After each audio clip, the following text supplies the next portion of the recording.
Okay, once again, Rush Limbaugh talking about Governor Sarah Palin and John McCain and Barack Obama. This is good.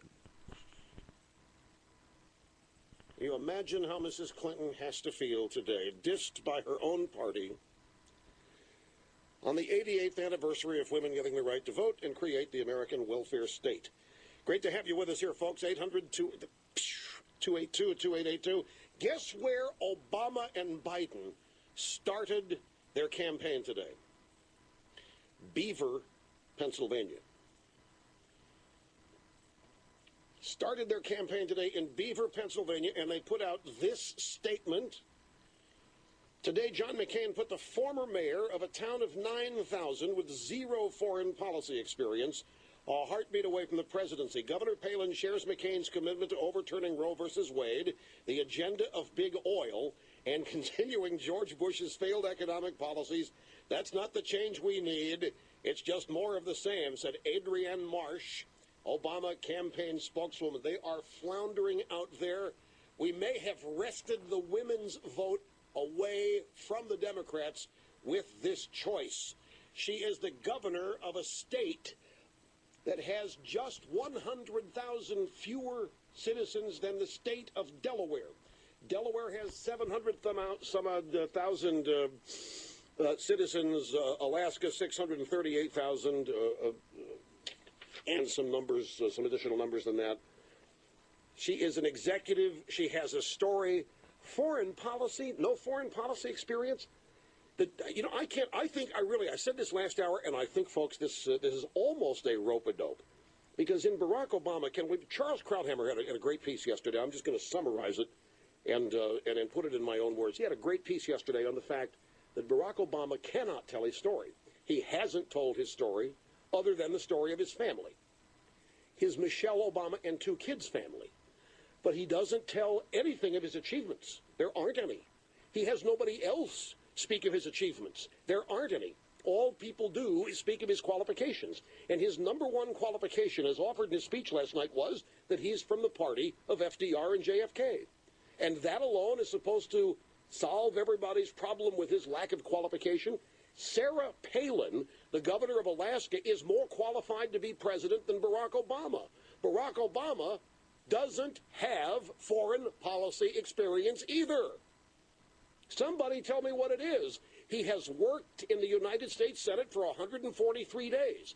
He has gone from community agitator to United States Senator to U.S. Senator with no foreign policy experience. And McCain will trump Biden when it comes to foreign policy experience. McCain's going to trump Obama in all kinds of experience. McCain has a story of heroism, integrity, and honor to tell. He has countless thousands of people to vouch for him on it. Sarah Palin has a great American story, tremendous American story. You heard it in her acceptance speech this morning or this afternoon in Dayton, Ohio, and we're cutting it up now. We'll have some audio sound bites of that as well. Not only does she have a great American story, a great American family, she has a lot of people to vouch for that story, a lot of people to tell us who she is, about her character, about her dignity. None of these things can be said about Obama. There are no people who vouch for Barack Obama. I haven't even heard any of his Harvard Law School buddies come out and say good things about Obama. The only people that can vouch for Barack Obama are people he doesn't want us to know that he knows very well and he doesn't want us to hear from. William Ayers, Jeremiah Wright, that fruitcake priest, Flegger, and who else? Some of these other guys that got him involved with his cronies in the Chicago world of thug politics. I mean, you talk about an empty suit and an empty resume. You know, I got here today, started doing show prep, and I turned on the TV, and I couldn't. There was no reporting on this big bang-up speech last night. I couldn't find it. It was almost as though the speech was just a rumor. And then I started reading some of the drive-by media reports on Obama's speech, and blacks are criticizing him, Civil Rights Coalition criticizing him, Tom Brokaw warning these Democrats, don't get caught up in that crowd size last night. It's not going to mean anything. We put together a summary. The speech went 44 minutes, and I don't want to play all those sound bites. I'm not going to play all those sound bites. I'm feeling happy today. I'm not going to revisit. We put together a highlight summary of Barack Obama's speech last night. Now, another message from the infallible, omniscient, democratic messiah, Barack Obama. If you failed to see my light shining in the darkness last night at Invesco Stadium, here is a condensed version of my speech and transfiguration. Last night I said, enough! Enough of the old politics of the past. Let's just have one party in Washington that blesses the country by ending climate change, getting rid of disease, pestilence, natural disasters, war, and politics itself, and replace it with a promise. A promise like we have never promised before. To take away AK-47s and give them to transgender couples whose pets have no health insurance and no place to send them for a world-class education. My plan will lower the cost of affordable health care by being more efficient, like the Department of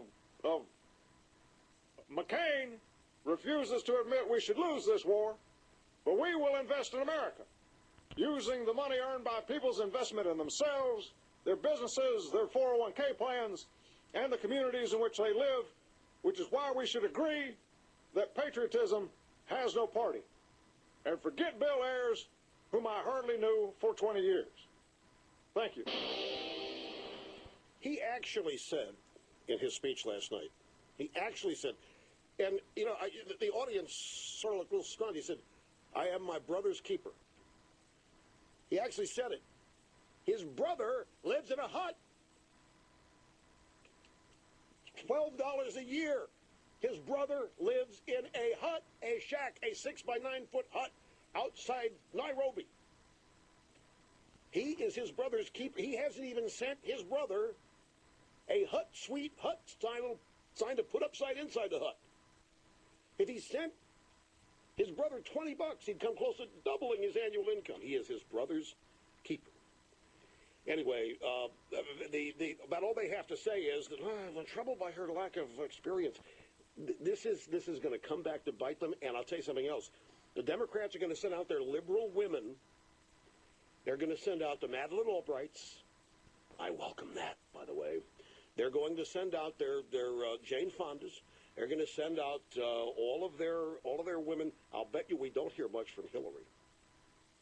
And I'll bet you we don't hear a number from Bill, except he's probably trying to get her number. All right. I bet many people didn't know about Obama's brother and his family living in huts. And he actually did say he was his brother's keeper, which was another lie.